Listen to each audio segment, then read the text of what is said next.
Hello Stampers, welcome to another episode of Card Play. We're going to go ahead and make this adorable little love note. So to make this card, what we're going to do is take a piece of very vanilla cardstock. This piece is 3.5 inches by 3.5 inches. And we're going to use our basic black classic ink. We're also going to use our Versamark ink pad.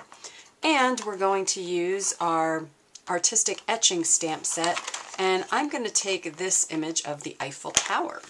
You can make any of your classic inks suitable for heat embossing if you go ahead and first ink your stamp with Versamark. So I'm going to go ahead and ink up this stamp with Versamark ink, and that's nice and sticky. I always keep my Versamark pads stored upside down so that the ink always runs to the top. With the Stampin' Up! Pads you don't have to do that since they automatically are stored upside down. So I'm going to go ahead and take my classic basic black and I'm going to stamp right over that Versamark ink. And you don't have to worry about this, it does not ruin your stamp pads in any way whatsoever. Then we're going to go ahead and stamp this image right on the left hand side of this card, right about there, and give it a good press and up. And now this is nice and wet, so we're going to take some clear embossing powder. I like to keep my clear embossing powder in these Tupperware or Gladware containers to try to keep all this powder contained. We're going to go ahead and just take some of that clear embossing powder and put it right over that image and tap, tap, tap. And that looks nicely covered. And always cover your container back up so that when you use your heat tool, the powder doesn't go flying anywhere. Not that that's ever happened to me. Yeah, right. Now we're going to go ahead and take our heat tool and we're going to emboss this. So we're going to heat it up. And you'll see that it starts to get nice and dark black. That's when that embossing powder has melted and is changing over. That looks great. I'm going to go ahead and take my classic soft suede Stampin' Up! Pad. And I'm going to use this sponge. I like to buy our big sponges and then I just cut them into little wedges, which is very economical, a great way to save money.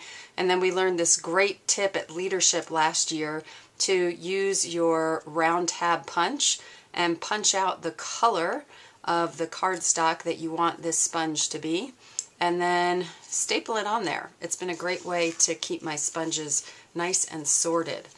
So we're going to take some of that soft suede ink, and then you're just going to go ahead and I use a bit of a circular motion, but what's great is you can go right over this embossed image. So we went ahead and put a bunch of soft suede, and then I'm going to do the same to the edges to give them some nice definition.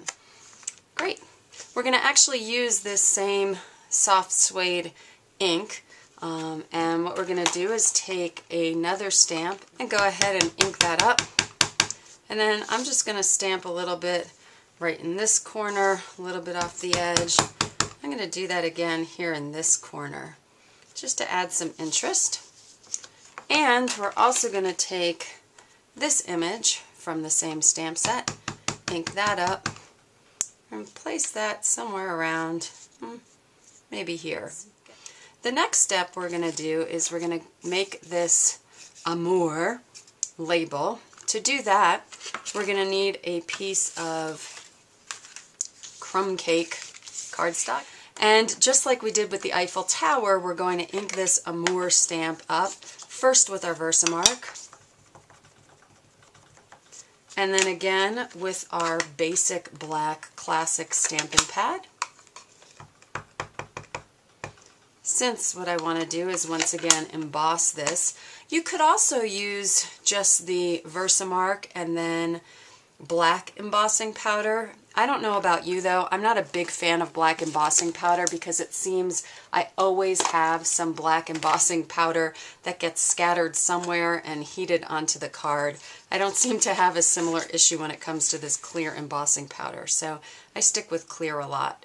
So we're going to go ahead and tap, tap, tap, putting some clear embossing powder over that Amour. Again, reseal your embossing powder, and let's take the heat tool and heat that up. Perfect. And I'm going to wave this around a little bit just to cool it down, because the last thing I'd like to do is go to use my punch and not have my embossing powder dry and smear it. So there we go, that's really great. We're going to take the modern label punch, hold it upside down so that you can look into that grate window. Find exactly how you want to space that and punch.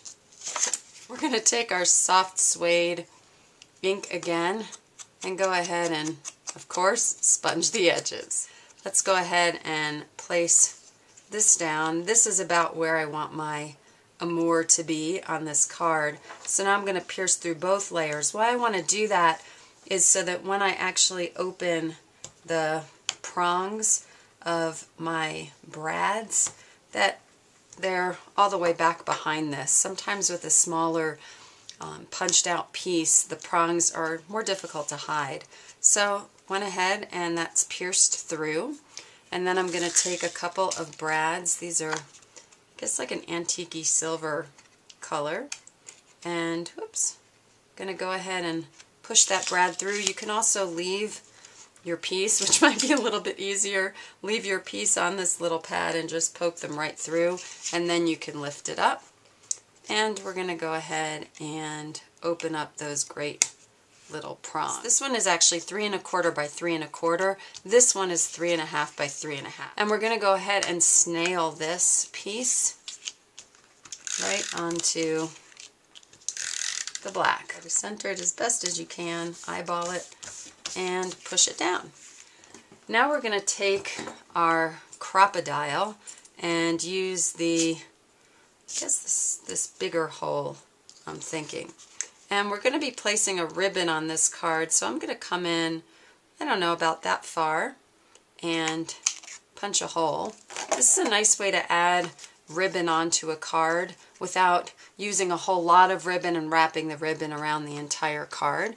We're going to take some basic black satin ribbon. Oh, this stuff is so luscious. I am in love with all of these satin ribbons. And we're going to pull it through the hole, and that should be enough of a piece to knot it. I'm just going to take my scissors and cut that off. I'm going to go ahead and knot that piece of ribbon. It's saying, no you're not. There we go. Okay, so we're going to just pull that through and back around and knot it. And then I'm going to just clip the edges of my ribbon. It's one side, and then let's clip the other side. Nice. The last step for this card, very simple, is to take your Very Vanilla cardstock. This piece is 8 inches by 4 inches. The final size of this card is 4 by 4, and I scored it in the middle at 4 inches.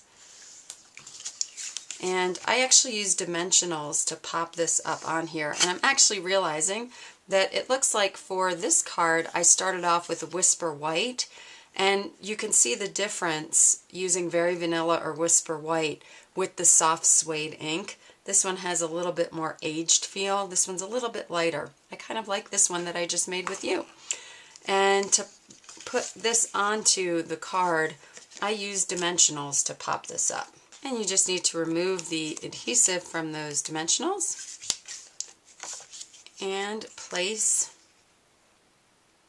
that panel nice and centered on your card.